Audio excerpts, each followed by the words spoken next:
Hey, good day to you. This is Todd. I'm a regular dude walking in the Word. Hey, we're going through Exodus here, and we have talked about already the tabernacle and all that's involved in making it. We went through details when God gave the instructions to Moses on how to make it. We're now at the point, and this is part 4, what we're talking about today, of construction of the tabernacle. And so we're going through this pretty quick. We're not talking about all the significance of each thing because we've already talked about that.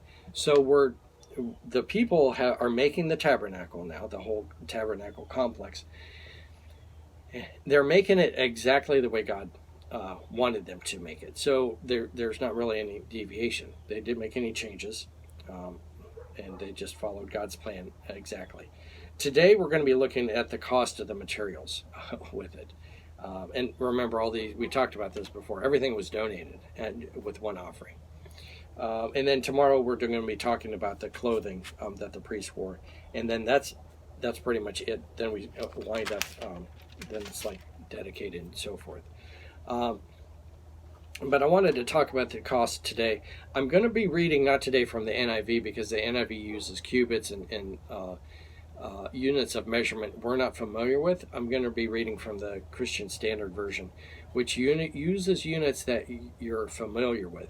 When I read through it, pay attention, because you're going to be amazed at how much material was used for this. And so the amount of gold and the silver and so forth that was used. You're going to see that and you're going to go, wow, that's a lot of gold and silver, okay? And it was given in one offering. And keep this in mind too. All that material was then, this was a portable, this whole thing was a portable system, okay? This was a portable system, and it was all broken down. But keep in mind the amount of weight that this portable system had. So there was a lot of people involved in carrying this tabernacle because it wasn't just a light thing. When you start overlaying stuff, the acacia wood with gold and stuff, it starts to add up in weight. All right, so it wasn't, these lightweight tents that we have today. It was pretty durable and pretty fancy too. So this is the cost of materials today, and this is Tabernacle Construction Part 4. We're looking at Exodus 38 verses 21 through 31 today. Okay. It says this is the inventory of the tabernacle of the testimony that was recorded at Moses' command. It was the work of the Levites under the direction of Ithamar, son of Aaron the priest. Bezalel, son of Uri, son of the tribe of Judah, made everything that the Lord had commanded Moses. With him Oholiab, son of Ashbela, the tribe of Dan, a gem cutter, a designer, and an embroiderer with purple and with blue, purple, and scarlet yarn and fine linen. Okay, so those are the guys involved, the foreman of all this stuff. Verse 24: all the gold of the presentation offerings that was used for the project and all the work on the sanctuary was 2,193 pounds.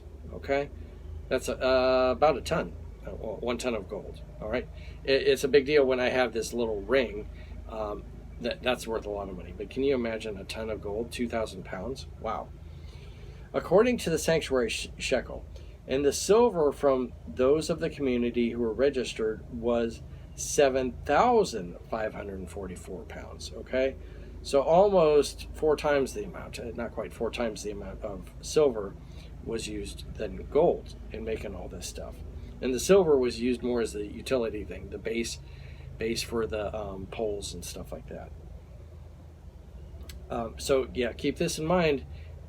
There was a ton of gold, 2,000 pounds of gold was in this portable thing that was being carried around, and then 7,500 pounds of silver was being used also to carry stuff around, according to the sanctuary shekel. 1/5 of an ounce per man.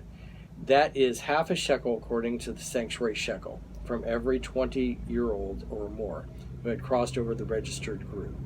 603,550 men. Okay, so that's how many men had donated here.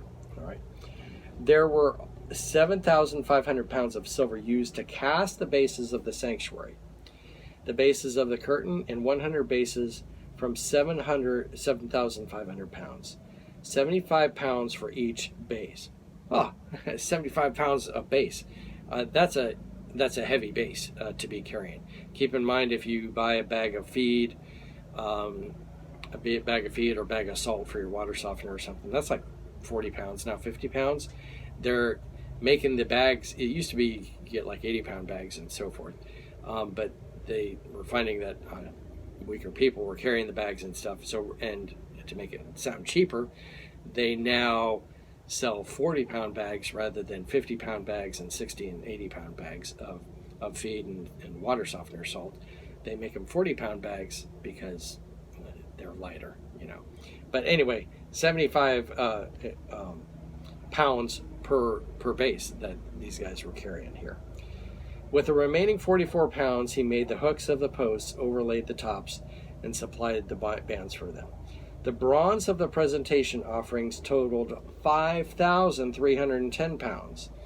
He made the bases for the entrance to the tent of meeting, the bronze altar, and the bronze grate, and all the utensils for the altar, the bases for the surrounding courtyard, the bases for the great gate, and all the courtyard, and all the tent pegs of the tabernacle, and all the tent pegs for its surrounding courtyard. Okay, so 5,300 pounds of bronze. And the bronze was used out here. Gold was used in here, and then the silver was used kind of as bases around here.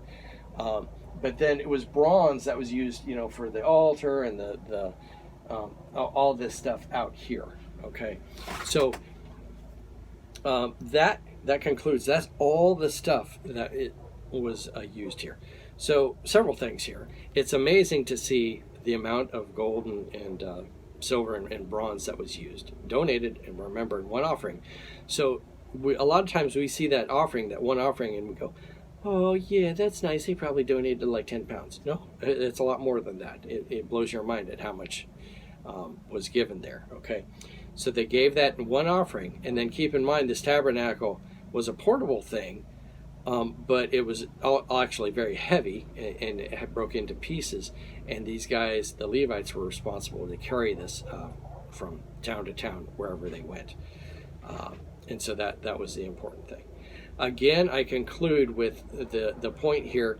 We have all this stuff that it symbolized God and the work of Jesus and so forth. But again, we don't have this in our backyard today. We don't have it in our town today. We don't have to use it to communicate with God. We have Jesus. Okay, so this tabernacle, I don't have to, you go to the tabernacle to communicate with God. I can communicate directly through Jesus. All right. Thank you for watching. I'm a regular dude walking in the Word, and I look forward to seeing you tomorrow as we continue our journey looking at Exodus. Lord's blessing. I'll see you then.